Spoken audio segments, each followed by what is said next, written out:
Hey, muy buenos a todos, personas que están entusiastas por aprender. Miren esto, miren nada más qué padre. El cultivo de los hongos y el día de hoy van a aprender sobre el cultivo de P. cubensis de 0 a 100. Es el capítulo número 1, es la parte, digamos, que les voy a estar dando a todo mundo para ver si les convence o no. Si les convence, aquí abajito va a estar en la descripción un link que los va a llevar directamente a un grupo de Telegram, y en ese grupo de Telegram voy a estar dando ahora sí información sobre el curso que voy a llevar tanto presencial como en línea sobre el cultivo de P. cubensis de 0 a 100. No vas a tener que preocuparte nada más por buscar por más conceptos, por buscar más técnicas, por nada. Si tienes muchas dudas, aquí en este curso se van a resolver demasiadas.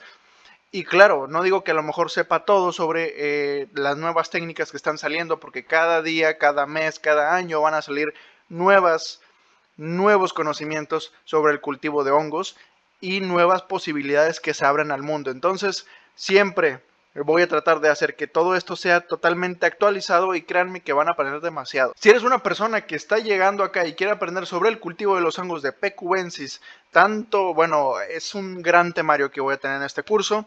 Créanme que van a estar totalmente satisfechos. Les voy a comentar, antes de empezar, que mi carrera es químico bacteriólogo parasitólogo. Soy egresado de esa carrera maravillosa. Esto no es por alardear, sino para comentarles que tengo experiencia, conocimientos e investigación del cultivo de los hongos. Mi conocimiento no está basado en creencias, sino que está basado en la verdad, en, digamos, en fuentes sólidas de información, ya sea tanto de mis maestros que son investigadores, tanto yo mismo he investigado a otros investigadores que comentan información muy importante sobre el cultivo de los hongos o simplemente sobre los hongos. Recuerda esto, si estás interesado en ver el curso completo, aquí te voy a dejar un enlace hacia el grupo de Telegram, y en el grupo de Telegram te voy a dar toda la información necesaria y que ocupes para poder estar en el curso tanto presencial como en línea de cultivo de P. cubensis de 0 a 100. Recuerda que no vas a tener otra vez una duda más, y si tienes una duda yo te lo voy a responder como parte de tu garantía si te gusta el curso y si te comprometes a estar en él. Sin más preámbulo, vamos a iniciar con el primer episodio, el primer capítulo y la primera parte de cultivo de P. cubensis de 0 a 100. Vamos allá. Bueno, yo voy a estar aquí viendo tanto la diapositiva, de repente voy a estar volteando acá la cámara como si estuviera hablando contigo. Bueno, vamos a empezar. La introducción de P. cubensis. Bueno, en la actualidad se conocen 100 especies de hongos que contienen psilocibina, que está agrupada en 14 géneros que crecen por todo el mundo. Con géneros vamos a hablar un poquito más sobre eso, que es la parte de taxonomía, y también lo vamos a ver. Si no sabes sobre la clasificación de la vida, no te preocupes porque aquí vas a aprender de eso también.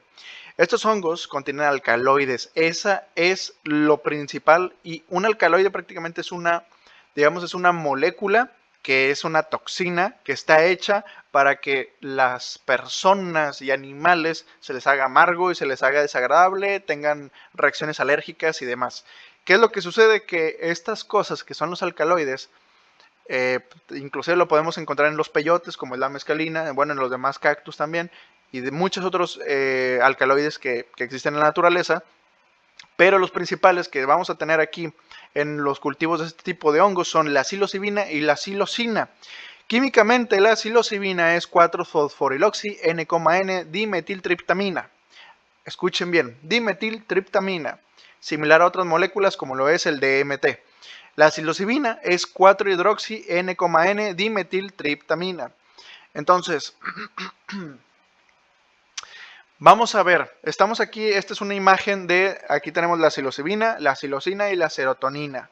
Observen cómo es que la serotonina y la psilocibina son similares. Que ojo, tanto en la psilocibina como en la serotonina tenemos un anillo que es un benceno, ¿no? Que ahí tenemos dobles enlaces. Y luego tenemos otro anillo acá de este lado con un grupo amina.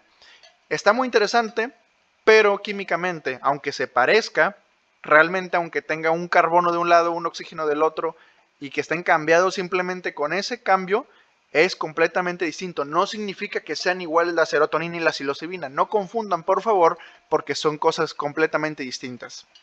Ahora, en la parte de abajo tenemos un poquito más desglosado, porque la parte de arriba donde está la psilocibina, la psilocina y la serotonina, podemos observar cómo está simplemente, digamos, en resumen, pero en la parte de abajo está la psilocibina y la psilocina desglosadas, como se verían un poco más de forma química.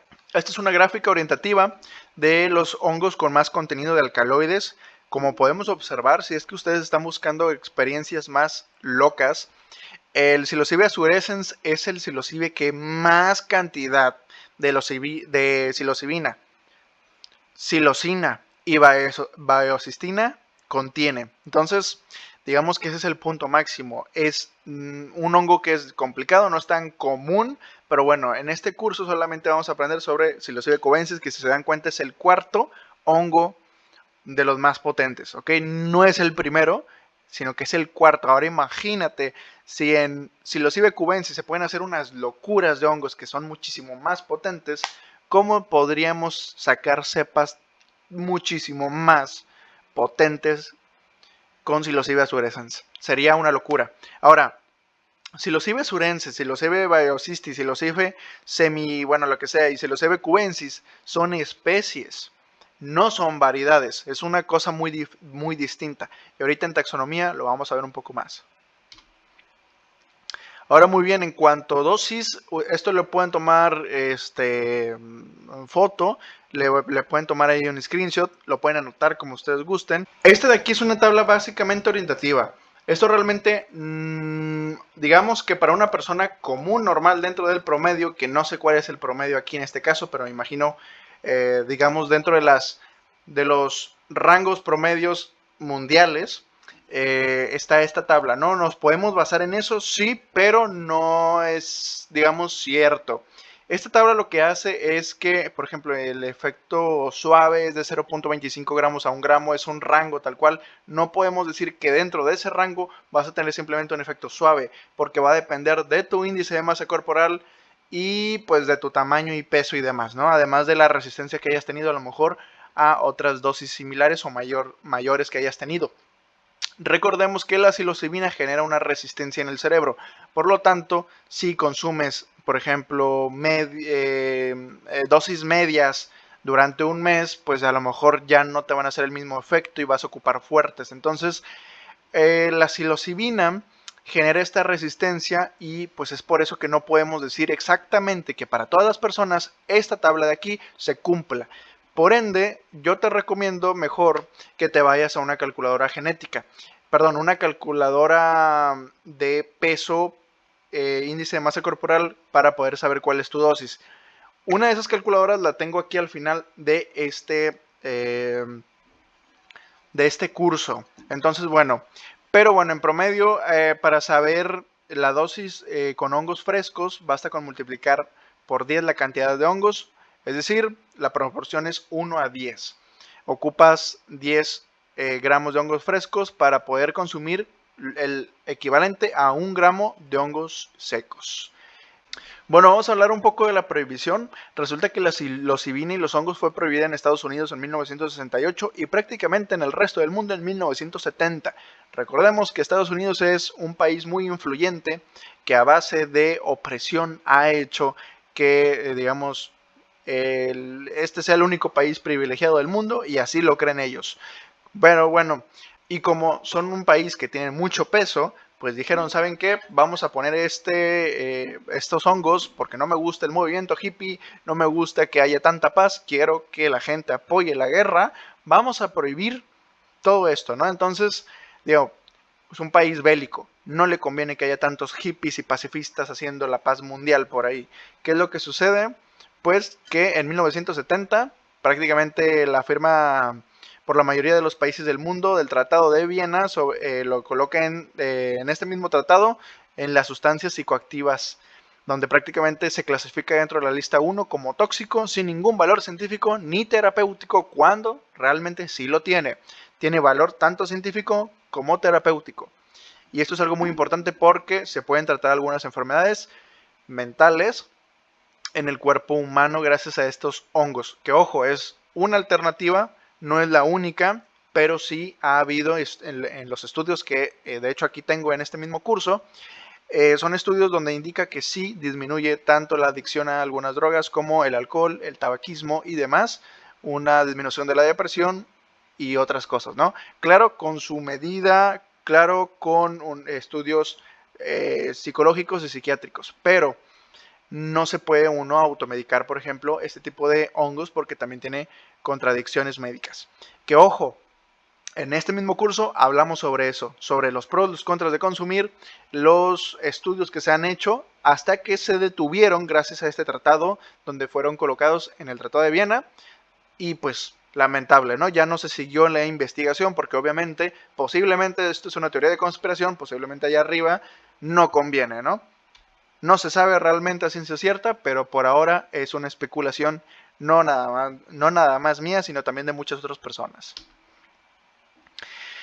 Los aspectos medicinales y terapéuticos. Resulta que los informes preliminares del caso sugieren que la ingestión de psilocibina o LSD, es ácido lisérgico de dietilamida, pueden reducir estos dolores de cabeza y aún más se pueden interrumpir los ciclos del dolor de cabeza de modo que no ocurran más. Esto al final cuando son, digamos que frases de algún médico, algún investigador, se coloca su apellido y el año en el que fue publicado el artículo donde dijo esto. En este caso es Sewell o como se pronuncia en el 2006. Bueno, en cuanto a la depresión, aquí Carhart Harris y agregados en el 2016 hablaron que una dosificación de 1 a 10 miligramos de psilocibina y bueno, varias dosificaciones prácticamente en un intervalo de 7 días hizo que al final, digamos acá el resultado principal, la depresión se redujo significativamente con respecto a los valores de referencia hasta el seguimiento final a los 3 meses después del tratamiento. Con valores de referencia se refieren a utilizar otros fármacos, digamos, que hayan sido de laboratorio, con personas que también tengan este mismo de trastorno. Y también el 67% logró la remisión del trastorno de depresión mayor en la semana 1 y el 42% mantuvo la remisión a los 3 meses.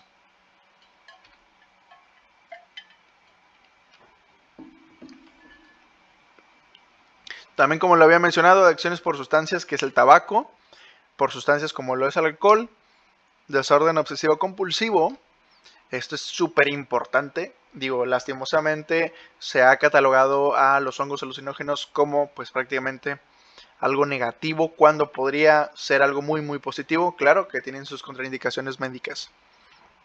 Ahora vamos a ver aquí la distribución de P. cubensis prácticamente, y qué locura, es en las partes de Europa, digamos como España, Francia y demás, pero principalmente con uso recreacional en México. En México, principalmente en Oaxaca, donde tenemos, digamos, la más alta incidencia de consumo de psilocibe cubensis. Que ojo, muchas personas lo han usado a través de los años en usos de rituales y de ceremonias. Ahora vamos a ver la taxonomía. ¿Cómo es que se clasifica la vida? Bueno, la taxonomía prácticamente es una forma de agrupar a toda la vida.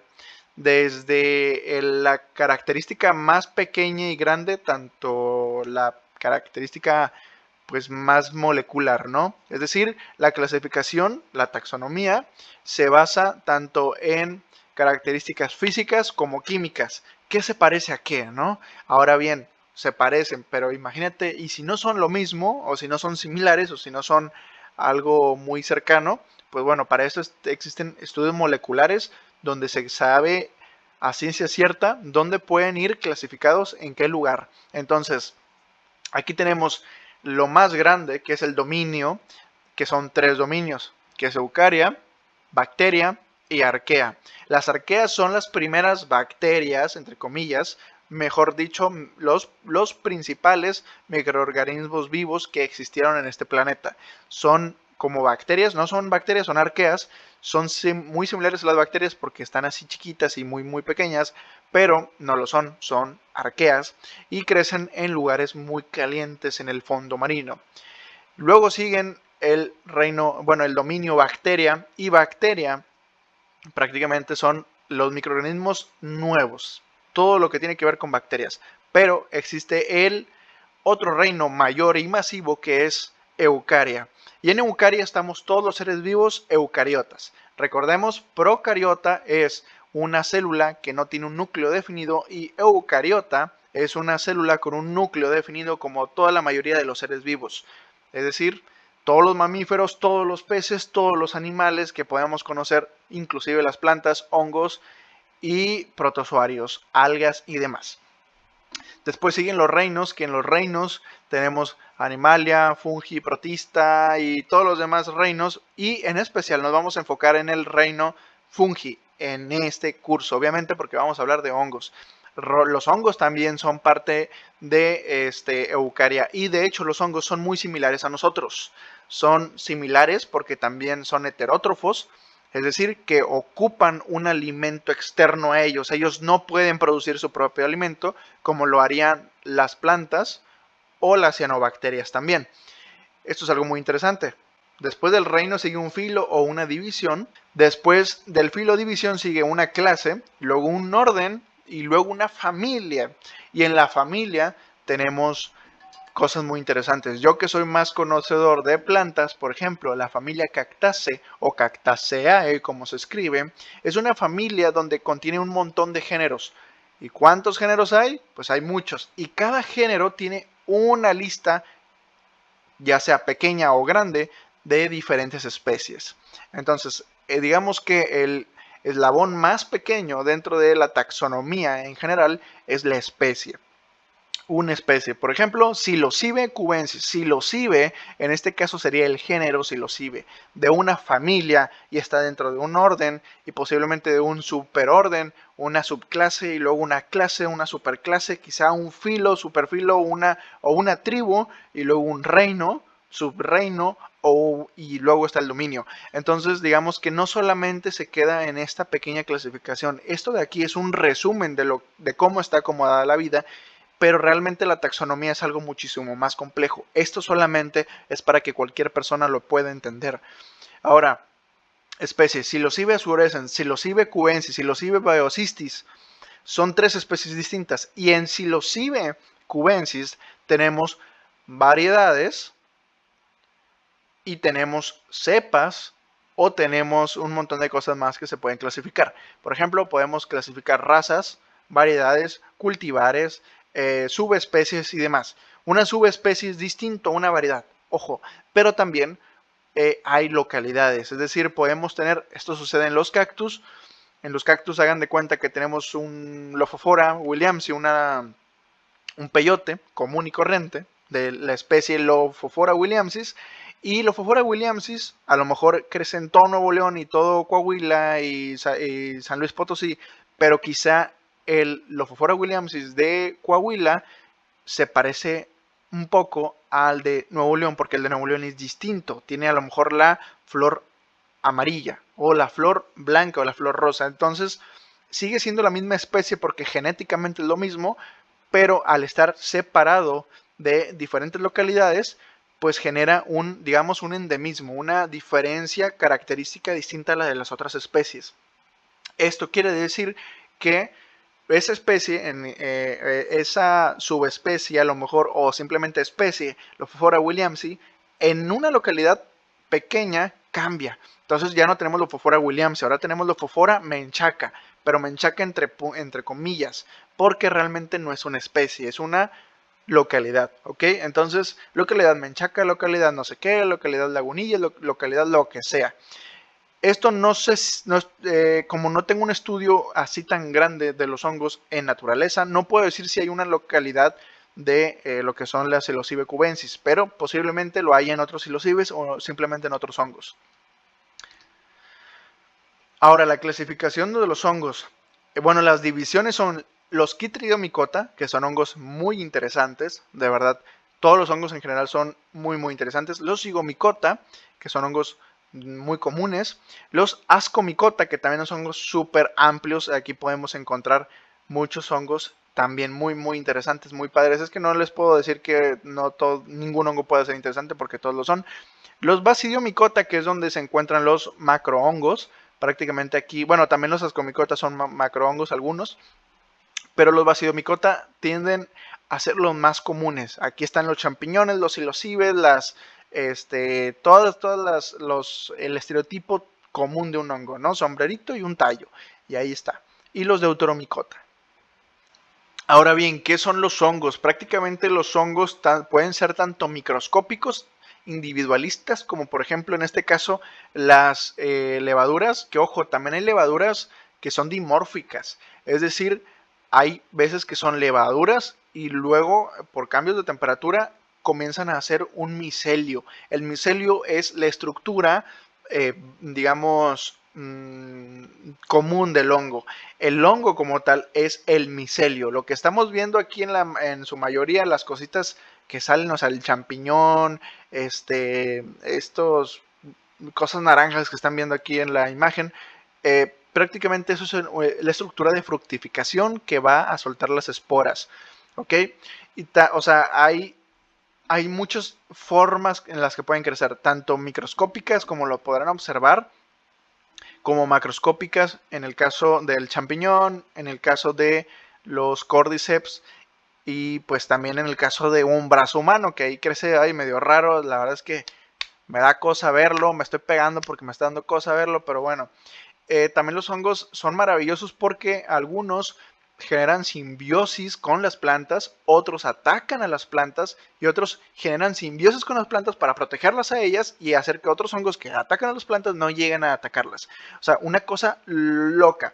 Prácticamente los hongos atacan a todo y defienden a todo. Son alimento de todo y son sustancia nociva para todo. O sea, los hongos son, digamos que como las super cosas del mundo, ¿no?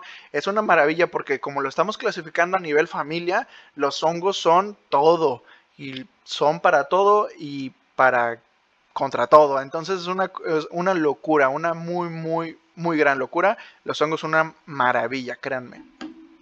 Y bueno, lo que tenemos aquí es el micelio. Y como lo habíamos dicho, en un medio de cultivo el micelio se ve de esta manera. Se ve muy bonito, ramificado. Esto significa que el hongo está muy fuerte, está muy potente y posiblemente genere mucha fructificación.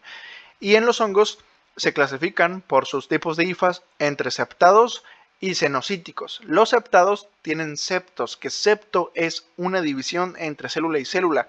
Y los cenocíticos solamente el núcleo está por ahí flotando, pero realmente no hay una división celular como el caso de los septados. Ahora, en el caso de los basidiomicetos tenemos esta clasificación, esta forma que tiene, que es el pilio o sombrero, las laminillas que están en la parte de abajo del pilio, el himenio, que es el conjunto de las laminillas, el anillo, el estipe o pedúnculo, la volva y el micelio o hifas. Eso es prácticamente la parte común. En el caso de himelio también se le llama lamelas, ¿no? En la parte de las laminillas. Pero bueno, vamos a seguir. También algunos hongos producen esto llamado esclerocio. Los esclerocios son unas estructuras básicamente de protección y comúnmente son llamadas trufas. Algunas especies del género Psilocibe generan esclerocios llamadas piedras filosofales o trufas mágicas. Algunos psilocibes que generan esto es Psilocibe mexicana, por poner un ejemplo. Psilocibe mexicana es un hongo que también tanto se pueden consumir los frutos como los esclerocios, que son estas estructuras no solamente son estructuras de resistencia tanto al calor, al frío, a la sequía, a la humedad, de todo. Las características de los hongos. Bueno, la característica principal es que carecen de clorofila, no son plantas, recuerden que no producen su propio alimento, son heterótrofos, ocupan alimentarse de materia en descomposición o simplemente materia viva, se pueden presentar como parásitos, ¿no? Y se reproducen por esporas. También presentan la estructura química llamada quitina en la pared celular. Que la quitina es una una molécula muy similar a la celulosa. Si se fijan, también está hecha de azúcares, de glucosa, de azúcares similares a la glucosa, pero son antiómeros y tienen ahí cosas medio distintas, agregados y demás moleculares, y generan una estructura muy fuerte que es la quitina. La quitina también la podemos observar. La quitina también la podemos tener en los exoesqueletos, tanto de crustáceos como de insectos. Esto es algo muy, muy interesante. Ahora bien, ¿de qué se alimentan los hongos? Bueno, en este curso van a estar viendo un montón de diagramas de flujo y de diagramas de este estilo, porque bueno, pues los hice, ¿no? Para que se pueda entender un poquito más la información. Los hongos, según su alimentación, se llaman saprobios o saprófitos. Se alimentan de materia orgánica en descomposición, hojas, ramas, raíces. En el caso del parasitismo, por ejemplo, es según su interacción, y aquí tenemos tanto el mutualismo como el parasitismo real. ¿Ok? En el caso del mutualismo, tenemos a las micorrizas y a los líquenes. Los líquenes es un conjunto de algas, cianobacterias y hongos que generan estructuras muy bonitas, y eso se le llama un líquen. Los podemos observar en los lugares naturales. En el caso de la micorriza, las micorrizas tenemos tanto ectomicorrizas como endomicorrizas, y eso también súper interesante. Las ectomicorrizas están por afuera de la raíz de la planta, así, ayudándoles en un montón de cosas, y las endomicorrizas tienen muchas más funcionalidades dentro de una planta. Las plantas prácticamente se pueden comunicar de planta a planta gracias a las micorrizas, y las micorrizas a su vez pueden proteger de otros hongos a las plantas. Y las micorrizas también son saprófitos. Bueno, en el parasitismo tenemos el parasitismo facultativo, obligado y accidental, pero bueno, esto es tema de otro curso simplemente. Esta es la base, digamos, inicial de la célula de un hongo, ¿no? Prácticamente tenemos así como si fuera pues, como si fuera un dedo, y en la punta, si se fijan, tenemos como que muchas bolitas de color azul. Bueno, esto prácticamente, esta es la parte de donde se alimentan los hongos. En esta parte la quitina no está completamente endurecida, y ahí está creciendo hacia adelante. En esta parte van a escupir, digamos, entre comillas, enzimas. Las enzimas lo que hacen prácticamente es cortar las partes grandes de celulosa o del alimento que tengan este tipo de hongos. Entonces lo que hacen es degradar, es decir, ir cortando en pedazos muy, muy, muy chiquititos todo. Entonces, ¿qué es lo que sucede? Digamos que sucede una especie de descomposición, como si hubiera un líquido ahí medio extraño, y prácticamente el hongo lo absorbe, lo chupa, ¿no? Aquí también tenemos muchas cosas del aparato de Golgi, la vacuola, las vesículas, mitocondria, los microtúbulos, los ribosomas. Pero bueno, aquí hay otra cosa muy interesante que es el SPK. El SPK, como podrán observar ahí, es una bola, es una cosa ahí medio rara. SPK es, digamos, la abreviación del cuerpo de Spitzer-Conspen. A ver, es que se me traba mucho la lengua. Spitzer-Conspen, ¿ok? Este cuerpo lo que hace es que cuando el micelio se rompe, el Spitzer-Conspen, el SPK, tapa para que no se pueda destruir todo el hongo, para que no se desangre, en pocas palabras. Y ahí están los componentes principales de una hifa. Aquí podrán observar, este es un septo de una hifa cenocítica, y ahí en el centro, donde está apuntando la flecha, hay un círculo. Ese círculo es por donde tapa el SPK, para que no se salga nada. Bueno, ahora las esporas. Las esporas está bien interesante porque hay muchas formas, inclusive colores. Las esporas usualmente son de color oscuro porque se protegen del sol. Los rayos solares UV eliminan y degradan los ácidos nucleicos, es decir, el ADN, la genética del propio hongo. Entonces, ¿qué es lo que sucede? La evolución de los hongos hace que los hongos puedan tener esporas de colores oscuros. No digo que todos, pero hay muchos hongos que inclusive a simple vista, como lo podrán observar en la imagen de acá, en un ascomiceto, en esta bolita que está ahí con un montón de humo, bueno, ese humo realmente es espora. Entonces, la espora, como podrán observar, es de color café, porque en la propia imagen se ve como cafezoso, y pues así son, ¿no? El hongo que está azul prácticamente está teñido de color azul. Las esporas son las estructuras de reproducción y supervivencia de los hongos, que es la manera en la que los hongos se esparcen por el medio en donde viven, cuentan con genética variable, es decir, haploide, y germinan y dan como resultado a nuevas hifas. Que recuerden, es muy distinto espora de conidia. Conidia es una espora, entre comillas, asexual, y la espora como tal es la, digamos, semilla, que no es semilla, es una espora, pero es la parte sexual de los hongos. Entonces los hongos se reproducen de manera asexual y sexual. La manera asexual es tanto por división como por conidias, y las esporas son de las estructuras sexuales de los propios hongos. Bueno, ¿qué se necesita para hacer crecer hongos? Pues para hacer crecer hongos ocupamos un medio de cultivo líquido sólido. Y prácticamente, ¿qué es un medio de cultivo, no?